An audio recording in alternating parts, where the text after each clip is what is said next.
Bayangkan sekelompok kepiting di dalam ember.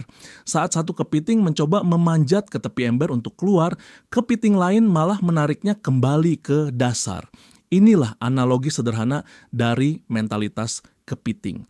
Gambarannya menyiratkan bagaimana seseorang bisa menjadi tidak rela melihat orang lain lebih sukses. Seakan keberhasilan orang lain mengancam posisinya. Pada dasarnya, mentalitas kepiting adalah pola pikir negatif di mana seseorang berusaha menahan teman atau koleganya agar tetap berada di bawah. Dengan kata lain, si pelaku berpikir, kalau aku tidak bisa maju, kamu juga jangan bisa. Fenomena inilah yang akan kita bahas lebih lanjut. Apa penyebabnya, bagaimana dampaknya, dan contoh-contoh dalam kehidupan sehari-hari. Mentalitas ini juga sering muncul tanpa sadar, bahkan dalam interaksi sederhana sehari-hari.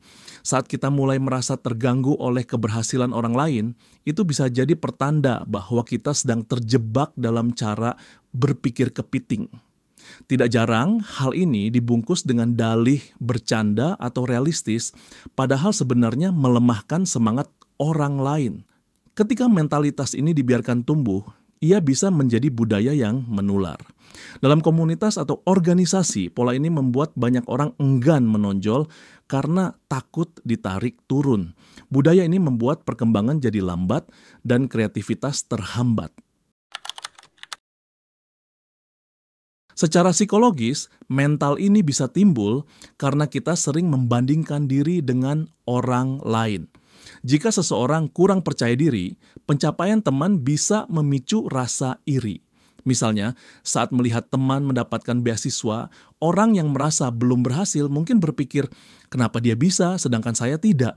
Rasa iri semacam itu bisa membuatnya meremehkan pencapaian teman. Seakan keberhasilan orang lain harus diikuti oleh kegagalan kita juga. Faktor lain adalah ketergantungan dan kekhawatiran dalam kelompok. Seseorang yang terlalu nyaman di zona aman, kelompoknya bisa merasa terancam jika ada anggota yang mulai menonjol. Daripada menghadapi ketidakpastian sendirian, sering muncul pemikiran, daripada aku gagal sendiri, lebih baik kita semua gagal bersama. Sikap ini membuat teman berprestasi ditahan agar tetap di level yang sama. Selain itu, ada anggapan bahwa kesempatan atau kesuksesan itu terbatas. Jika satu orang berhasil, dianggap mengurangi jatah orang lain. Padahal keberhasilan orang lain semestinya dapat menjadi inspirasi, bukan ancaman. Rasa takut tertinggal juga jadi pemicu kuat munculnya mentalitas ini. Di era media sosial, ketika semua orang memamerkan pencapaian, tekanan untuk tidak kalah sangat besar. Ketika seseorang merasa tidak bisa menyaingi, mereka bisa memilih menjatuhkan daripada menyemangati.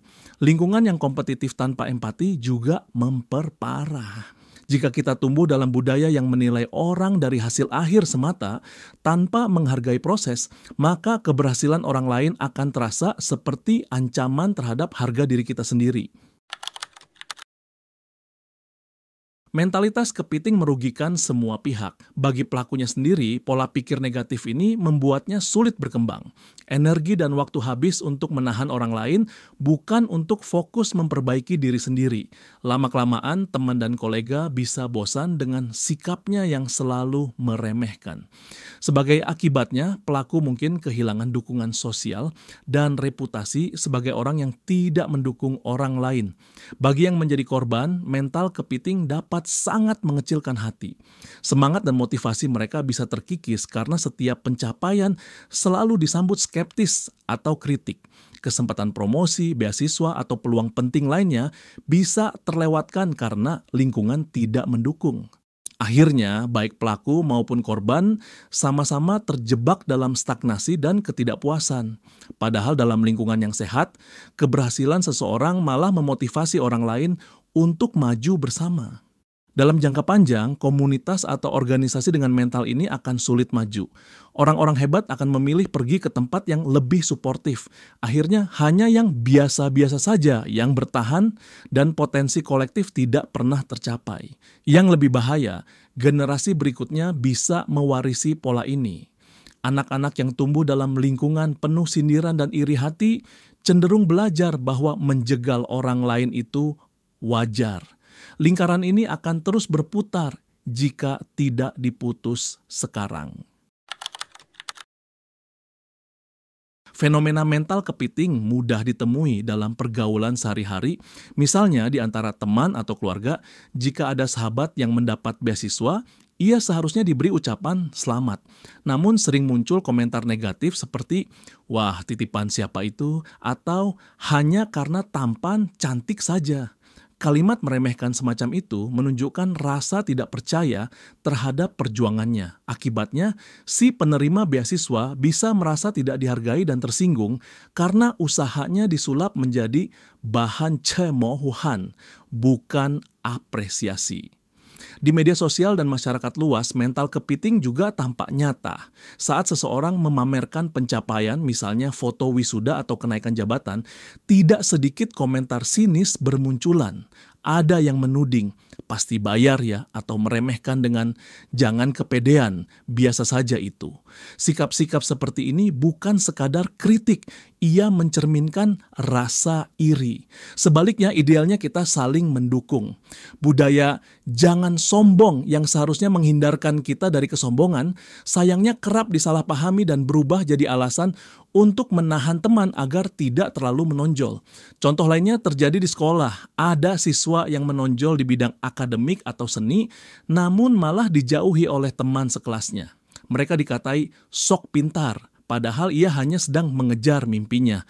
Akibatnya, anak-anak yang punya potensi justru memilih untuk menyembunyikan bakatnya. Mentalitas kepiting juga bisa muncul dalam bentuk candaan yang menyakitkan. Misalnya, saat teman sukses jualan online malah dikomentari, "Ah, paling nanti juga bangkrut." Ini bukan cuma bercanda, tapi bisa memotong semangat orang untuk berkembang. Mental kepiting tak kalah sering terjadi di lingkungan profesional. Misalnya, jika seorang karyawan berhasil mendatangkan klien besar, kerap ada yang berbisik, "Pasti dia main mata sama bos." Alih-alih pujian, prestasi tersebut malah dipertanyakan. Atau ketika seorang manajer memilih pegawai tertentu untuk promosi, cepat beredar gosip, pasti dia ada hubungan baik sama atasan. Sikap-sikap meragukan seperti ini membuat yang berprestasi merasa kesal dan kehilangan motivasi. Contoh lain adalah saat orang berusaha mengusulkan ide baru. Budi misalnya yang mengajukan proyek inovatif menemukan beberapa rekan menyindir, "Idemu itu nggak bakal jalan, bos pasti tolak." Alih-alih diskusi terbuka, ide bagus sering dipandang remeh tanpa pertimbangan serius. Akibatnya semangat kolaborasi hilang dan orang menjadi enggan berbagi gagasan. Lingkungan kerja yang ideal seharusnya mendukung kreativitas, tapi mental kepiting justru memadamkannya. Dalam tim kerja, mentalitas ini juga muncul saat satu orang lebih aktif atau produktif. Bukan didukung, malah diomongin, "Dia cari muka tuh." Padahal bisa jadi dia memang ingin memberi yang terbaik. Sikap seperti ini membuat budaya kerja jadi malas dan pasif. Tak jarang juga atasan yang takut tersaingi akan sengaja menahan bawahannya agar tidak terlalu berkembang. Bukannya membimbing, malah mematikan peluang. Jika ini terus terjadi, maka organisasi akan kehilangan orang-orang berbakat. Langkah pertama adalah mengubah cara pandang kita. Sadari bahwa keberhasilan orang lain tidak menghilangkan peluang kita. Dunia ini punya cukup kesempatan untuk semua orang sukses. Ketika teman atau rekan kita berprestasi, cobalah menganggap itu sebagai inspirasi, bukan ancaman. Misalnya, jika seorang kolega mendapat promosi, kita bisa memberikan ucapan selamat dan bertanya bagaimana caranya daripada berburuk sangka. Dengan merayakan pencapaian orang lain, kita menanamkan budaya saling mendukung. Selanjutnya, bangun komunikasi dan empati dalam kelompok. Jika ada teman yang tampak ragu atau iri, ajaklah ia berbicara secara terbuka. Jelaskan bahwa kesuksesan satu orang sebenarnya bisa mengangkat tim secara keseluruhan. Biasakan diri memberi pujian tulus untuk pencapaian orang lain, sekecil apapun. Di kantor atau di kelas, ucapan sederhana seperti "bagus sekali prestasimu" sudah sangat berarti. Dengan demikian, kita mematahkan lingkaran negatif. Sukacita atas keberhasilan bersama menggantikan iri hati. Selain itu, penting juga memperkuat rasa percaya diri. Sadarilah bahwa jalan hidup setiap orang berbeda. Kesuksesan orang lain bukan berarti kita gagal. Dengan menerima ritme kita sendiri, kita bisa lebih fokus memperbaiki diri daripada iri pada orang lain. Jika berada di lingkungan penuh mental kepiting, carilah komunitas yang suportif. Jangan ragu meninggalkan tempat yang meracuni mentalmu. Kita berhak tumbuh di tempat yang menghargai perjuangan dan memberi semangat untuk terus maju. Mentalitas kepiting mungkin sering kita temui, tapi kita tidak harus tinggal diam. Setiap kali melihat teman atau rekan kita meraih sesuatu, mari ganti prasangka dengan pujian. Bayangkan jika setiap orang saling mengangkat, satu orang naik ke permukaan, yang lain ikut membantunya. Dengan semangat gotong royong seperti ini, keberhasilan satu orang akan dirayakan bersama, bukan ditahan-tahan. Jadi lepaskan pikiran negatif, lebih baik tenggelam bersama daripada melihat seseorang berhasil sendirian, dan tanamkan semangat saling mendukung. Dengan begitu, kita menciptakan lingkungan di mana setiap orang berani berkembang. Sukses bersama akan terasa jauh lebih indah daripada gagal sendiri. Kalau kamu setuju dengan pesan ini, bantu sebarkan semangat positifnya.